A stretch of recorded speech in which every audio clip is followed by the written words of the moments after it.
Hello everyone, this is seller newsletter number 1 for the spring 2023 sale. So if you are brand new to selling with our sale, we do weekly newsletters from when you sign up, and we make sure that you are updated with as much as we can. It is really important that you don't just rely on the newsletters, that you also peruse around the website and see the requirements there, but we try to kind of catch the most important things to try to make sure that you feel prepared and you feel like you know what's going on for the sale. Okay, so let's see. So a few quick things. If you do not already, we encourage you to follow our Facebook page. We'll post giveaways there. We also post a lot of information to keep you up to date. So if you want to make sure that you have the most up-to-date information, that's where you're going to get it. We do have a sellers Facebook group. It is only for people who are current or past sellers that registered with our sale. And so this is a great place to go if you want ideas, tips on different things, have any questions, things like that. It can be a great resource for getting other sellers' opinions. Okay, so a few quick things about the sale. So if you have never sold with us, or if you've only sold online, again, make sure that you read all the information on the website. If you go to new sellers, click here, just follow the arrows at the bottom of each page, read through all that information. I know it feels like a lot of information, but I promise it's not too much once you get into it, okay? Make sure you are especially reading accepted items to make sure you know what it is that we accept at our sale. And this is super important. Make sure you understand how to tag and prepare your items. In order to have a sale that is organized and shoppable, and for your items to sell, your items must be tagged properly and according to our guidelines. This is why we are able to have a sale where people feel like they're shopping at a store rather than a garage sale, is because everything is uniformly prepared. It's not hard at all. You just have to kind of understand what the guidelines are. A few things. Remember, this is our spring summer sale, which means only spring summer clothing and shoes. So leave coats, snow boots, sweaters, fleece pants, fleece shirts, things like that at home. Light jackets are fine. Long sleeve shirts are accepted at either sale as long as they're just a thin t-shirt material and don't have like a Christmas print or something on them. Jeans are also accepted at either sale as long as they're not or anything that's like fleece lined or something like that. Just leave it at home for the sale.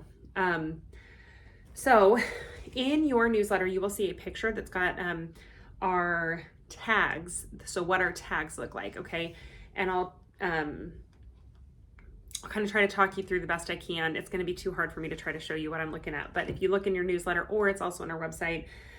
So a few things to know. If you see a black dot on the left side of your tag, that just means that you marked your item for donation if it does not sell.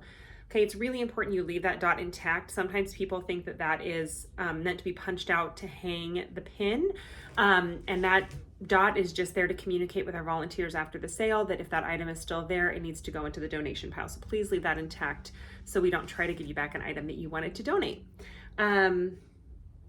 If it says reduce, that means that you marked that item for half price if it does not sell at the regular price sale, okay? It's also really important that that barcode at the bottom is not getting cut off. We don't really see this too often with our tags because I think they're pretty self-explanatory, but just make sure that you are not doing anything to that. Let's see, if you realize once you've printed, if you look at your tags and realize that you priced something wrong or made some sort of error, it's really important that when you go in to change it in the computer that you reprint the tag. So if the tag does not match up with what's in our computer system, it's going to give us an error code. We will probably end up selling that item at not the price you meant to. So it's really important that you are reprinting that tag. Speaking of reprinting tags, if you sold at a previous sale and you have an item that's got a tag from the previous sale, you are able to go into activate inactive and inventory, reactivate that. Do not reprint your tag. You don't need to. That tag that's already on there is good to go. So you can just sort it with your items and it can come like normal. Please make sure that you are printing your tags on cardstock. We have literally thousands of shoppers that come through our doors. They're going through everything quickly because there's a lot to go through. Tags are gonna get ripped, and if they are on printer paper, I can pretty much guarantee they're gonna get ripped. So it's super important you are using cardstock. If it's something you're like taping to an item, you have a little bit more wiggle room, but especially with clothing items, it must be on cardstock. Any light color cardstock is fine. Let's see. Check those printer settings. So some people try to be really helpful and print in like a high quality or photo mode, and that is actually not a good idea because it wastes your ink and it makes them harder to scan. So it's actually best if you choose a economy mode. I'm trying to think of what else. Ink saver settings, things like that. So whatever is indicating to you that it's going to throw less ink onto that paper, those are typically the ones that are going to scan best, ironically. So save yourself the ink and keep your tags more scannable. Let's see. So last sale, if you were with us, you may know that we had to cap our sales. So we had to shut down item entry early. This is something we have to do sometimes just because we have a certain threshold that we can really, that makes sense for a community of our size, for a sale of our size. If we hit that number, we have to shut off item entry and just have the sale with what's been entered to that point. We don't like to do it. We will definitely give you warning if it's looking like we're going to need to do that. So don't think that we're going to do it out of nowhere. Our last sale, we again saw an enormous increase in items. So I really encourage you, anything that is a high priority item, something that you've been sitting on for a while, those large, those high dollar items, those high demand items, put those in first, put those in today, right now. And then even if you forget to get everything else entered, you're rushing at the end, you've got those items that you definitely don't want to have to hang on to for another 6 months entered in the sale, and you're good to go. Along with that item cap, make sure that you remember that our sale is for your high quality items. Okay, so just because something has more life doesn't mean it's suitable for our sale. We are a gently used item sale, so new is also fine. But so if it is something that is faded, dirty, stained, dated, anything like that, it needs to stay at home. We encourage you to donate that item, pass it on for play quality items to friends, things like that, but it is not good for our sale. Again, those big items, our spring sale, yard toys, sports equipment, super good sellers. People come specifically to get those items. So if you've got a larger outdoor toy that you've been sitting on, this is the sale to get it in, okay? So definitely get that entered right now before you do anything else, and then that way you know that that is entered and you're not gonna have to worry about that hitting that item cap.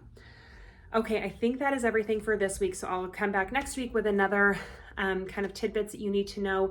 Again, if you are new to the sale, I will tell you that I'm gonna tell you this 50 million times before the sale gets here. I would always rather be asked questions and for you to feel like you don't know what's going on, okay? All the information is on our website. Again, that Facebook group is a great resource for information. Facebook Messenger tends to be the best way to get in touch with us because Sean and I both get those notifications. Email is also fine, and my phone number is also on the website if you want to text me. But Facebook Messenger, I get those on my phone. Those are a really good way to get in touch with me. So if you have any questions, let me know. And have a great time getting started tagging. Thanks.